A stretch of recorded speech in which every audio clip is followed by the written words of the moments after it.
সন্তানের জন্য বাবার লেখা একটা অসাধারণ চিঠি। আপনার যদি ভালো লেগে থাকে এই ভিডিওটি, তাহলে অবশ্যই আপনি আপনার সন্তানকে একবার ভিডিওটা শোনাবেন। প্রিয় সন্তান, আমি তোমাকে 3টি কারণে এই চিঠিটা লিখছি। প্রথম, জীবন, ভাগ্য এবং দুর্ঘটনা কোনো নিশ্চয়তা নেই। কেউ জানে না সে কতদিন বাঁচবে বা কতদিন এই পৃথিবীতে থাকবে। দ্বিতীয়, আমি তোমার বাবা। যদি আমি তোমাকে এই কথা না বলি, অন্য কেউ তোমাকে বলবে না। 3 নম্বর, বাবা বলছে, যা লিখেছি তা আমার নিজের ব্যক্তিগত অভিজ্ঞতা থেকে লিখছি। এটা হয়তো তোমাকে অনেক অপ্রয়োজনীয় কষ্ট থেকে রক্ষা করবে। তো জীবনে চলার পথে এগুলি মেনে রাখার চেষ্টা করো। চলো গল্পটা এবার আমি শুরু করা যাক। যারা তোমার প্রতি সদয় ছিল না, তাদের উপরে অসন্তোষ পুষে রেখো না। কারণ তোমার মা এবং আমি ছাড়া তোমার প্রতি সুবিচার করার কারোর দায়িত্ব পড়ে না। এবং যারা তোমার সাথে ভালো ব্যবহার করেছে, তুমি তাদের সারাক্ষণ সঠিকভাবে ব্যবহার করবে, ব্যক্তিত্ব দেবে, কৃতজ্ঞতা করবে। তবে কোনো সতর্ক থাকতে হবে এই জন্য যে প্রতিটা মানুষের প্রতি পদক্ষেপ নিজে নিজে উদ্দেশ্য থাকে। যে তোমাকে সাহায্য করেছে, হেল্প করেছে, ভেবো না যে তার কোনো স্বার্থ নেই। সব কিছু ভেবেচিন্তে তুমি কাজ করবে। একজন মানুষ আজ তোমার কাছে ভালো, তার জন্য এই নয় যে সে মানুষটা সবসময় ভালো থাকবে।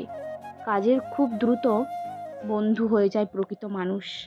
ভেবো না যে কাজের ক্ষেত্রে যে প্রকৃত মানুষ হয়ে গেছে সে কিন্তু একটা সময় খারাপও হতে পারে। জীবনে কিছুই কিংবা কেউই অপরিহার্য নয় যা তোমায় পেতে হবে। একবার যখন তুমি এই কথাটিকে গভীরভাবে অনুধাবন করবে, তখন দেখবে তোমার জীবনে চলার পথটি আরও সহজ হয়ে যাবে। তখন জীবনে চলার পথে আর কোনো কঠিন বাধ্যতা বা কঠিন কোনো বিপদও আসবে না। বিশেষ করে যখন দেখবে যে বহুল প্রত্যাশিত কিছু হারাবে কিংবা তোমার তথাকথিত আত্মীয় স্বজন তোমার পাশে থাকবে না, তখন তোমার এই কথাগুলো মনে পড়বে। 3 নম্বর, জীবন সংক্ষিপ্ত। আজ তুমি জীবনকে অবহেলা করলে কাল তোমাকে জীবন ছেড়ে চলে যাবে। কাজই জীবন।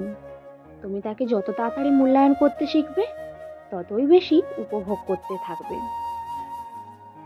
ভালোবাসা একটি ক্ষণস্থায়ী অনুভূতি, তাছাড়া আর কিছুই না। মানুষের মেজাজ এবং সময়, সব কিছু একটা সময় চলে যায়। যদি তোমার তথাকথিত কাছের মানুষ তোমাকে ছেড়ে চলে যায়, ধৈর্য ধরো। সময় তোমায় সব শিখিয়ে দেবে, সব ব্যথা মুছিয়ে দেবে। কখনো প্রেম, ভালোবাসার মিষ্টতা এবং সৌন্দর্য নিয়ে বেশি বাড়াবাড়ি করো না, কারণ ওইগুলো সময়ের সঙ্গে সঙ্গে সব কিছু হারিয়ে যাবে। অনেক সফল লোক আছেন যাদের হয়তো উচ্চশিক্ষা ছিল না এবং অর্থও ছিল না, তারা কিন্তু কঠোর পরিশ্রমী করে শিক্ষা লাভ করেছে, সফল হয়েছে। তুমি যতটুকু জ্ঞান অর্জন করো না কেন, তা হলো তোমার জীবনের অস্ত্র। কেউ ছ্যাঁকা খেয়েছে, কেউ লাখ লাখ টাকা রোজগার করছে, এত কিছু তুমি ভেবো না। তুমি পরিশ্রম করে যতটুকু টাকা রোজগার করবে, ওইটুকু তোমার কাছে যথেষ্ট। আমি আশা করি না যে আমার বার্ধক্যে তুমি আমাকে আর্থিক দিয়ে সাহায্য দেবে, আবার আমিও তোমার সারা জীবন ধরে তোমাকে অর্থ সহায়তা দিতে যাব না। যখনই তুমি প্রাপ্তবয়স্ক হবে, তখনই বাবা হিসেবে আমার অর্থ সহায়তা দেওয়ার দিন শেষ। তারপর তোমাকে নিজের সিদ্ধান্ত নিজেকে নিতে হবে। তুমি কি পাবলিক পরিযানে যাতায়াত করবে, সেটা তুমি নিজের উপরে ডিপেন্ড করবে। তুমি কতটা ধনী, কতটা গরিব, তার উপরে ডিপেন্ড করবে না। তুমি তোমার কথার মর্যাদা রাখবে, কিন্তু অন্যজনের কাছ থেকে আশা করো না। মানুষের সাথে ভালো আচরণ করবে, তবে অন্যের কাছ থেকে ভালো আচরণ পাওয়ার প্রত্যাশা তুমি করবে না। যদি তুমি এটি না বুঝতে পারো, তবে তুমি অপ্রয়োজনীয় যন্ত্রণা পাবে। আমি অনেক বছর ধরে লটারি কিনছি, কিন্তু কখনো কোনো পুরস্কার পাইনি।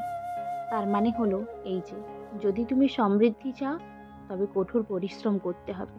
বিনামূল্যে কোথাও কোনো কিছু জোটে না। তোমার সাথে আমি কয়েকটা সময় থাকবো, সে কোনো ব্যাপার নয়। বরং তোমার চলার পথে আরো কিছু মূল্যায়ন করে যায়, সেটা আমি চাইবো। তোমার চলার পথে যাতে কোনোভাবে তুমি কোনো সমস্যায় না পড়ো, কোনো বিপদ যাতে তোমাকে এসে না জড়িয়ে ধরতে পারে, সেটা আমি দেখব। তুমি সবসময় সফল হও, আমার কথাগুলো সব তুমি মনে রেখো। তাহলে দেখবে কোনো পৃথিবীর শক্তি নেই তোমাকে ছুঁতে পারবে। আর হ্যাঁ, বন্ধুদের বিশ্বাস করো কিন্তু অতিরিক্ত বিশ্বাস করো না।